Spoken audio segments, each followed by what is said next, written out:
네, 안녕하세요, 성도님들. 이번 주는 제가 휴가 기간이라 우리 화상 예배를 하지 못해가지고 영상으로 우리 유튜브 영상으로 함께 좀 말씀을 나누려고 합니다. 오늘 우리 말씀 보실 본문의 말씀은 마태복음 14장 22절부터 우리 36절까지 말씀입니다. 마태복음 14장 22절부터 우리 36절까지 말씀. 지금 찾아보실 수 있는 분들은 함께 성경을 찾아보시기 바라고요. 그러면 제가 말씀을 봉독해 드리도록 하겠습니다. 예수께서 즉시 제자들을 재촉하사 자기가 무리를 보내는 동안에 배를 타고 앞서 건너편으로 가게 하시고 무리를 보내신 후에 기도하러 따로 산에 올라가시니라. 저물매 거기 혼자 계시더니 배가 이미 육지에서 술이나 떠나서 바람이 거스름으로 물결로 말미암아 고난을 당하더라. 밤 사경에 예수께서 바다 위로 걸어서 제자들에게 오시니 제자들이 그가 바다 위로 걸어오심을 보고 놀라 유령이라 하며 무서워하여 소리 지르거늘 예수께서 즉시 이르시되 안심하라 나니 두려워하지 말라. 베드로가 대답하여 이르되 주여 만일 주님이시거든 나를 명하사 물 위로 오라 하소서 하니 오라 하시니 베드로가 배에서 내려 물 위로 걸어서 예수께로 가되 바람을 보고 무서워 빠져가는지라 소리질러 이르되 주여 나를 구원하소서 하니 예수께서 즉시 손을 내밀어 그를 붙잡으시며 이르시되 믿음이 작은 자여 왜 의심하느냐 하시고 배에 함께 오르며 바람이 그치는지라. 배에 있는 사람들이 예수께 절하며 이르되 진실로 하나님의 아들이 소로이다 하더라. 그들이 건너가 게네사렛 땅에 이르니 그곳 사람들이 예수인 줄로 알고 그 근방에 두루 통제하여 모든 병든 자를 예수께 데리고 와서 다만 예수의 옷자락에라도 손을 대게 하시기를 간구하니 손을 대는 자는 다 나음을 얻으니라. 아멘. 네, 오늘 말씀은 우리 전주의 말씀에 이어서 오병이어의 기적이죠. 오병이어의 기적의 말씀을 이어서 함께 살펴보시도록 하겠습니다. 자, 오늘 우리가 읽었던 22절의 말씀을 보면은 먼저 예수님께서 제자들을 재촉하십니다. 즉시 재촉하사 자기가 무리를 보내는 동안에 배를 타고 앞서 건너편에 가게 하시는 거죠. 왜 이렇게 재촉을 하셨을까요? 근데 오늘 말씀에 이전에 보면 21절의 말씀에 먹은 사람은 여자와 어린이 외에 5천 명이나 되었더라라고 끝나는데 여러분들 이와 함께 똑같은 설명을 하고 있는 요한복음 6장에 보면 좀 더 자세한 설명을 우리에게 주고 있습니다. 자, 보면 그 요한복음 6장 14절부터 보면 그래요. 이제 13절부터 보면 이에 거두니 보르떡 5개를 먹고 남은 조각이 12바구니에 찼더라라고 이야기하고 그 다음에 그 사람들이 예수께서 행하신 이 표적을 보고 말하되 이는 참으로 세상에 오실 그 선지자라 하더라. 그러므로 예수께서 그들이 와서 자기를 억지로 붙들어 임금으로 삼으려는 줄 아시고 다시 혼자 산으로 떠나 가시니라. 자, 여기서 요한복음 보면 설명이 좀 더 자세하게 나오죠. 오병이어의 기적 후에 따르던 군중들, 무리들이요 예수님을 왕으로 세우려고 하는 그런 상황이 있었던 것입니다. 이에 예수님께서는 빨리 제자들을 흩어보내시고 자기도 혼자 이제 기도하러 가시는 거죠. 여기서 우리가 좀 더 한 가지 알 수 있는 것은 성공의 시기에 우리가 무엇을 해야 되고 무엇을 조심해야 되는가라는 겁니다. 어찌 보면 오병이어의 기적으로 예수님과 그 제자들은 엄청난 성공을 맛본 거 아닙니까? 이 많은 무리들에게 신적인 그런 능력을 보여주었어요. 그래서 많은 사람들이 예수님과 그 제자들을 볼 때에 막 이렇게 우러러 보는 것이죠. 어찌 보면 좋은 거 아닌가? 인기를 얻는 것이 좋은 거 아닌가? 성공하는 것이 좋은 거 아닌가라는 그런 생각이 들 수도 있습니다. 그러나 여러분들 성공의 시기가 위험할 수도 있습니다. 무엇 때문에? 유혹과 교만이라는 것이죠. 그래서 예수님께서는 제자들을 막 흩어보내시는 거예요. 흩어보내셔서 그 인기에 대해 취하지 않고 또 그 유혹에 그런 빠지지 않게끔 그 자리에서 주님께서는 보내시는 거죠. 예수님께서도 그 자리를 피해서 혼자 산에 기도하러 올라가십니다. 무엇을 기도하셨을까요? 분명히 하나님 나라와 복음을 위해서 그 큰 무리들을 위해서 기도하셨겠죠.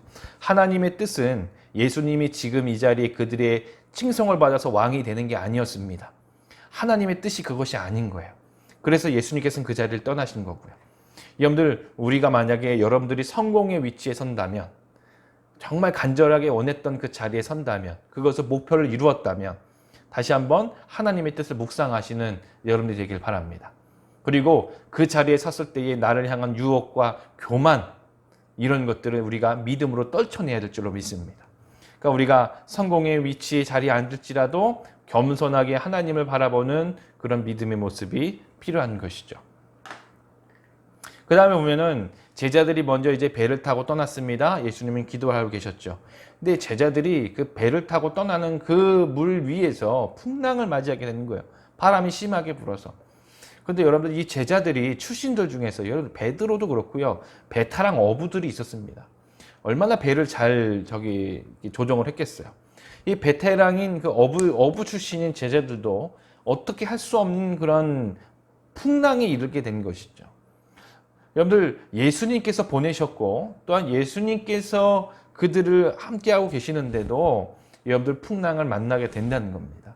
그러니까 이 말은 뭐냐면, 우리의 인생 속에서, 우리의 삶 속에서 고난, 풍랑은 없을 수가 없는 것이죠. 우리가 이 세상을 살 동안은 어쩔 수가 없는 겁니다. 왜냐하면 세상 자체가 흘러가는 것이 하나님의 뜻대로, 또 하나님이 원하시는 그런 세상보다는 죄악으로 가득 차 있고 죄악이 판치는 세상이기 때문에 어찌 보면 우리의 인간의 연약함으로 인한 여러 가지 원인들로 우리는 고난과 환난을 당할 수밖에 없는 것이죠. 우리는 이런 중요한 것은 이런 환난과 이 풍랑과 같은 환난과 고난 속에서 어떻게 대처할 것인가 라는 것을 우리가 알아야 됩니다. 우리가 읽었던 오늘 말씀 24절에 보면 배가 이미 육지에서 술이나 떨어졌어요. 많이 떨어졌는데 바람이 거스름으로 물결로 말미암아 고난을 당하더라. 너무 힘든 거예요. 그것도 이제 야밤에, 밤 사경이니까 야밤에 이렇게 고난을 당하게 생긴 겁니다. 이에 예수님께서는 이 제자들을 향하여 다가오십니다. 그래서 26절에 보면 제자들이 그가 바다 위로 걸어오심을 보고 놀라 유령이라 하며 무서워 소리 지르거늘. 자, 여기서 보면은 예수님께서는 이 제자들의 고난을 아시고 예수님께서 그 바다 위를 걸어서 제자들에게 가시는 거예요. 이에 제자들은 그 밤에 물 위에 누군가 걸어오는 걸 보고 유령인 줄 알고 깜짝 놀라는 것이죠. 참, 저도 이제 이 말씀을 보면서 이해가 됩니다. 솔직히 누가 그렇게 상상이나 했겠습니까? 그 바다 위를 걸어오시는 것을 누가 상상이나 했겠습니까? 그냥 풍랑이 치고 무섭고 두려운데 저 바다 위에는 누군가 걸어오는 걸 보면 누구나 다 무서워하겠죠. 그런데 예수님께서는 보시고 그들을 향하여 말씀하시죠. 두려워하지 말라, 안심하라, 나라는 것입니다. 항상 여러분들, 우리의 두려움에 떨고 근심, 걱정과 그런 것에 우리가 쌓여서 우리 인생의 풍랑을 맞아서 우리가 힘들어하고 절망을 할 때 우리가 주님께 나아가면 주님은 항상 이런 말씀을 주실 겁니다. 안심하라, 나니 두려워하지 말라는 것이죠.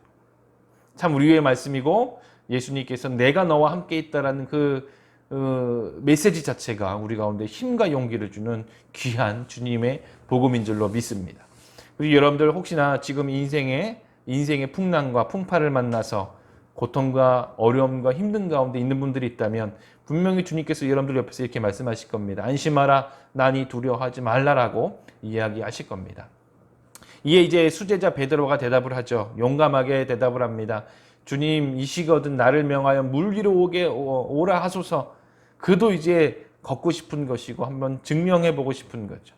예수님께서는 그 말씀 간구를 들으시고 오라라는 겁니다. 내가 너와 함께하고 있으니 오라라는 것입니다. 불가능한 일, 그들이 놀랍고 두려워 떨었던 그 일을 베드로도 할 수 있다라고 지금 주님께서 말씀하시는 거죠. 이에 베드로가 그 물 위로 이제 올라갔습니다. 걸어서 이제 예수님께로 한 발자국, 두 발자국씩 가기 시작했습니다. 너무 놀랍고 신비한 일이죠. 그러나 여러분들, 곧 바로 바람을 보게 돼요. 바람을 보고 무서워하여 그의 몸이 빠져가기 시작합니다. 그리고 소리 지르죠. 주여 나를 구원하소서. 예수님께서는 즉시 그 베드로의 손을 붙잡아 다시 빼내주시고 그에게 말씀하십니다. 믿음이 작은 자여, 왜 의심하였느냐. 근데 여기서 보면 여러분들, 베드로가 무엇을 의심했을까요? 여기서 오늘 말씀의 핵심, 우리가 꼭 알아야 될 그런 교훈이 있는 것입니다. 바로 무엇을 보느냐가 중요하다는 겁니다. 오늘 말씀의 주제처럼 무엇을 보느냐, 그것이 중요한 거예요. 첫 번째 베드로는 예수님이 먼저 다가왔을 때 주여 나도 걷게 해주십시오 라고 이야기했을 때는 예수님을 바라봤어요. 이에 예수님께서는 오라 라고 말씀해 주시고 그 말씀을 듣고 올라갔을 때 바다 위에 섰습니다. 바다 위에 섰습니다.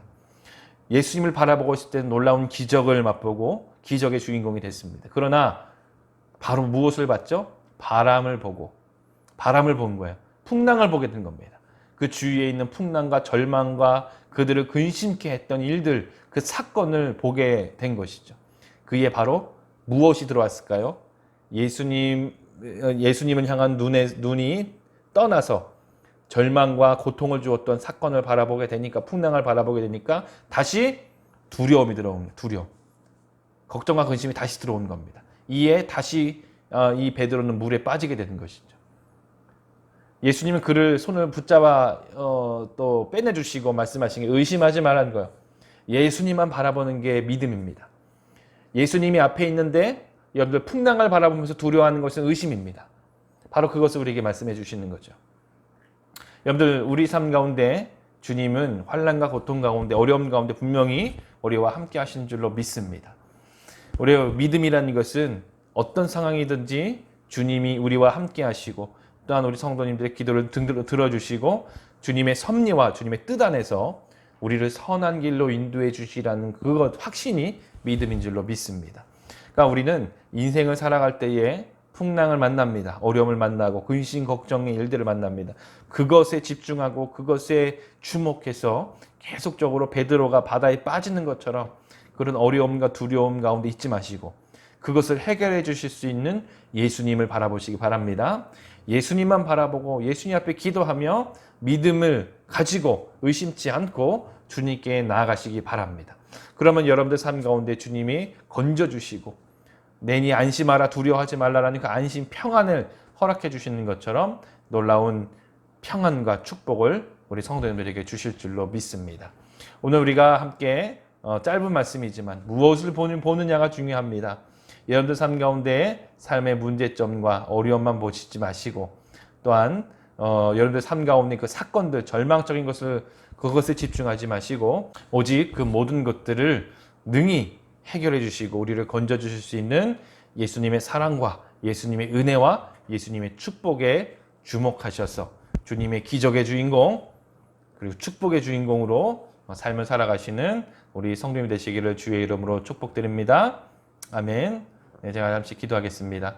하나님 아버지 감사합니다. 오늘도 우리 주님께서 우리 성도님들 한 분 한 분을 사랑하시는 줄로 믿습니다. 우리 삶 가운데는 그러나 원치 않지만 풍랑과 또한 고난을 만나게 됩니다. 그때마다 우리가 두려워 떨며 우리는 고통스러워하며 주님 앞에 부르짖습니다. 제자들이 풍랑을 만나 주님 앞에 부르짖은 것처럼 우리도 부르짖습니다. 그때 주님께서 우리에게 오시옵소서 제자들에게 오신 것처럼 우리에게도 오시며 말씀하여 주시옵소서. 내니 안심하라 두려워하지 말라는 그 말씀처럼 우리가 두려움을 극복해내고 오직 우리 앞에 있는 주님만 바라볼 수 있는 우리 성도님들이 되게 하여 주시옵소서. 그래 하나님 우리 성도님들은 주님과 함께함으로 기적의 주인공 물 위를 거르는 기적의 주인공 축복의 주인공으로 살아갈 수 있도록 주님께서 은혜를 베풀어 주시옵소서. 이제는 예수 그리스도의 은혜와 하나님의 무한하신 사랑하심과 성령님의 축복하심과 인도하심의 역사가 오늘도 주님을 믿고 순종하며 주님만 바라보는 우리 모든 성도님들 머리 위에 영원토록 함께 하시기를 간절히 축원하옵나이다. 아멘.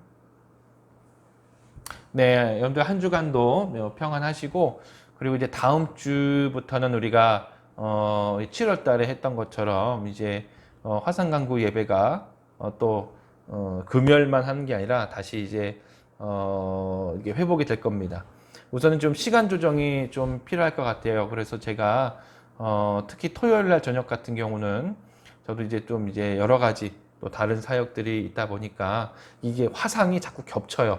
제가 뭐 청년부도 하고 또 뭐 다른 여러 가지 또 하는 것들이 있어서 시간이 겹쳐서 좀 토요일만 좀 이렇게 시간이 우선 조정이 필요한 것 같습니다. 그 부분에 대해서 제가 결정이 되면 공지를 드리도록 하겠습니다. 여러분 한 주간도 평안하시고 건강하시고 다음 주에 우리 주의 은혜 안에서 건강한 모습으로 다시 뵙도록 하겠습니다. 네, 안녕히 계세요.